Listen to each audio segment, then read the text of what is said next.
বাংলাদেশের প্রায় 3 দিকেই বেষ্টন করে আছে ভারত। সামান্য কিছু অংশ মিয়ানমারের সাথে সংযুক্ত এবং বাংলাদেশের দক্ষিণ অংশটা বঙ্গোপসাগরের সাথে। বাংলাদেশের মোট বিভাগে আছে 8টি। এই 8টি বিভাগের মধ্যে 2টি বিভাগের সাথে ভারত কিংবা মিয়ানমারের সাথে কোনো সীমানা নেই। অর্থাৎ বাংলাদেশের সাথে বহির্বিশ্বের 2টি দেশের সাথে সীমান্ত রয়েছে, একটা ভারত, একটা মিয়ানমার। বাংলাদেশের 8টি বিভাগের 2টি বিভাগের সাথে ভারত কিংবা মিয়ানমারের কোনো সীমানা নেই। সেই 2টি বিভাগ হচ্ছে একদম মাঝ বরাবর আছে ঢাকা বিভাগ, মাঝখানে হওয়ার কারণে এর কোনো সীমান্তবর্তী জেলা নেই। আবার বরিশাল বিভাগটা এই জায়গার হওয়ার কারণে, দক্ষিণ অংশ হওয়ার কারণে এই বরিশাল বিভাগের সাথেও কোনো সীমান্তবর্তী জেলা পার্শ্ববর্তী দেশের সাথে নাই। বাংলাদেশে মোট জেলা রয়েছে, মোট জেলা হচ্ছে 64টা। এর মধ্যে ঠিক অর্ধেক সংখ্যক অর্থাৎ সীমান্তবর্তী জেলা হচ্ছে এর অর্ধেক সংখ্যক অর্থাৎ 32টি। ভারতের সাথে বাংলাদেশের সীমান্তবর্তী জেলা রয়েছে 30টি এবং মিয়ানমারের সাথে বাংলাদেশের সীমান্তবর্তী জেলা রয়েছে 3টি। তাহলে দেখা যাচ্ছে মিয়ানমারের সাথে 3টি, ভারতের সাথে 30টি, মোট 33টি হচ্ছে, আমি বলেছি 32টি। তাহলে একটা বেশি কেন? একটা হচ্ছে একটি জেলা আছে যে জেলাটার সাথে ভারত এবং মিয়ানমার 2টি দেশেরই সীমান্ত রয়েছে, আর সেটি হচ্ছে আমরা দেখব ম্যাপের মধ্যে বলতে, সেটা চট্টগ্রাম বিভাগের রাঙ্গামাটি জেলা, যার সাথে ভারত এবং মিয়ানমার 2টি দেশের সাথে এই জেলাটির সীমান্ত রয়েছে। বাংলাদেশের 64টি জেলার মধ্যে কোন বিভাগের কয়টি জেলা কোন দেশের সাথে সীমান্ত রয়েছে সেটা আমরা ম্যাপের মাধ্যমে সহজে দেখে নিব। প্রথমে চলুন, এটি হচ্ছে আমাদের খুলনা বিভাগ। খুলনা বিভাগে মোট জেলা আছে 10টি। এই 10টি জেলার মধ্যে সীমান্তবর্তী ভারতের সাথে সীমান্ত রয়েছে মোট 6টি জেলা। কোন 6টি জেলা? তারা হচ্ছে প্রথমে সাতক্ষীরা,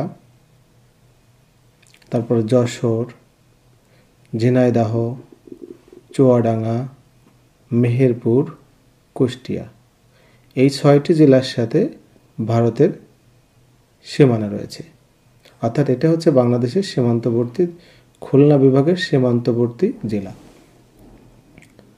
এরপর উপরের দিকে গেলে দেখতে পাবো এটা হচ্ছে রাজশাহী বিভাগ।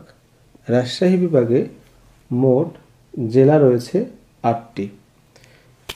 রাজশাহী বিভাগে মোট জেলা হচ্ছে 8টি। এই 8টি জেলার মধ্যে 4টি জেলা হচ্ছে সীমান্তবর্তী জেলা। কোন 4টি? রাজশাহী জেলা, চাঁপাইনবাবগঞ্জ জেলা, নওগাঁ জেলা এবং জয়পুরহাট জেলা। এরপরে রাজশাহীর ঠিক উপরের দিকে রয়েছে বাংলাদেশের সর্ব উত্তরের বিভাগ রংপুর বিভাগ। এই রংপুর বিভাগের মোট জেলা আছে 8টি। এই 8টি জেলার মধ্যে 6টি জেলায় ভারতের সাথে সীমানা রয়েছে। কোন 6টি জেলা ভারতের সাথে সীমান্ত রয়েছে? তার হচ্ছে দিনাজপুর জেলা, ঠাকুরগাঁও জেলা, পঞ্চগড় জেলা, নীলফামারী জেলা, লালমনিরহাট জেলা এবং কুড়িগ্রাম জেলা। এরপরে রংপুরের ঠিক নিচেই ডান দিকে রয়েছে ময়মনসিংহ বিভাগ। ময়মনসিংহ বিভাগের মোট জেলা হচ্ছে 4টি। আর এই চারটির মধ্যে চারটি হচ্ছে ভারতের সাথে সীমান্ত রয়েছে, অর্থাৎ চারটি জেলায়, এই ময়মনসিংহ বিভাগের চারটি জেলাই সীমান্তবর্তী জেলা। তা হচ্ছে জামালপুর, শেরপুর, ময়মনসিংহ এবং সর্বশেষ নেত্রকোনা। এরপরে ময়মনসিংহ বিভাগের ঠিক ডান পাশে বাংলাদেশের উত্তর পূর্ব কোণে যে বিভাগটি রয়েছে সেটি হচ্ছে সিলেট বিভাগ।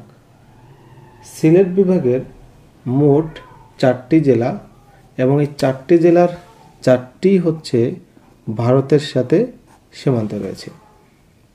তারা হচ্ছে কারা কারা? সুনামগঞ্জ জেলা, সিলেট জেলা, হবিগঞ্জ জেলা, মৌলভীবাজার জেলা।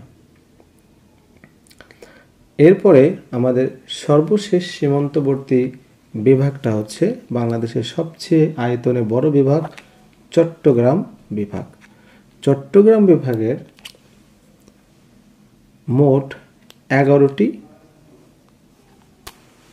চট্টগ্রাম বিভাগে মোট 11টি জেলা আছে। এই 11টি জেলার মধ্যে সীমান্তবর্তী জেলা হচ্ছে 8টি। সীমান্তবর্তী জেলা হচ্ছে মোট 8টি। এর মধ্যে ভারতের সাথে সীমান্ত রয়েছে 6টা, আর মিয়ানমারের সাথে রয়েছে 3টা। এখন মিয়ানমারের সাথে একটু বেশি মনে হচ্ছে, তার মানে আগেই বলেছিলাম আমি যে একটা জেলা আছে যে জেলাটা 2টি দেশের সাথে সীমান্ত রেখেছে, রাঙ্গামাটি জেলা। রাঙ্গামাটি জেলার সাথে যেমন ভারতের সীমান্ত রয়েছে, ঠিক রয়েছে মিয়ানমারের। ঠিক এই জায়গা পর্যন্ত এখানে আছে মিয়ানমারের সীমান্ত, আবার এখানে আছে ভারতের সীমানা। তাহলে ভারতের সাথে সীমান্তবর্তী চট্টগ্রাম বিভাগের জেলাগুলো কোনগুলো? সেগুলো হচ্ছে ব্রাহ্মণবাড়িয়া, কুমিল্লা, ফেনী, চট্টগ্রাম, খাগড়াছড়ি এবং রাঙ্গামাটি। এবং মিয়ানমারের সাথে সীমান্তবর্তী জেলা রয়েছে 3টা। এক হচ্ছে রাঙ্গামাটি, তো আছে 2টি দেশের সাথে, রাঙ্গামাটি, বান্দরবন, কক্সবাজার। এই বাংলাদেশের মোট 64 জেলার মধ্যে 32টি সীমান্তবর্তী জেলা। এবং আগেই বলেছি যে বরিশাল এবং ঢাকা বিভাগের সাথে বাংলাদেশের কোনো সীমান্তবর্তী জেলা ভারতের নাই। পরবর্তীতে আমরা জানব এই জেলাগুলোর মধ্যে বাংলাদেশে যে 24টা স্থলবন্দর আছে, কোন স্থলবন্দর কোন জেলায় অবস্থিত সেটি আমরা ম্যাপের মাধ্যমে দেখে নেব।